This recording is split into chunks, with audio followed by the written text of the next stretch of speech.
Արեգակնային համակարգը ձևավորվել է մոտ 4.57 միլիարդ տարի առաջ տիեզերական ձգողականության գազափոշային ամպի կոլապսի ճանապարհով։ Արեգակնային համակարգի օբյեկտների զանգվածի մեծ մասը բաժին է ընկնում արեգակին, մնացած մասը պարունակում է 8 համեմատաբար մեկուսված մոլորակներում, որոնք ունեն գրեթե շրջանաձև ուղեծիր։ Տեղեկություն չորնադիրայի, այսինքն սև խոռոչի մասին։ Սև խոռոչը տիեզերքի մի տեղ է, որտեղ ձգողական ուժը այնքան ուժեղ է, որ նույնիսկ լույսը չի կարող դուրս գալ։ Սև խոռոչները սովորաբար առաջանում են, երբ շատ մեծ աստղ պայթում է, օրինակ սուպերնովա, եւ իր միջուկը սեղմվում է։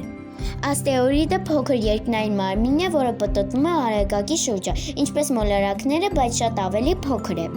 Արեգակնային համակարգը այն ամբողջ համակարգն է, որտեղ գտնվում ենք մենք Երկիրը։ Այն կազմված է արեգակից եւ նրան շուրջ պտտվող բոլոր երկնային մարմիններից։ Արեգակը աստղը եւ մեր արեգակնային համակարգի կենտրոնում է գտնվում։ Հաջող ապագա գիտնական է, մենք ձեզ կկարոտենք։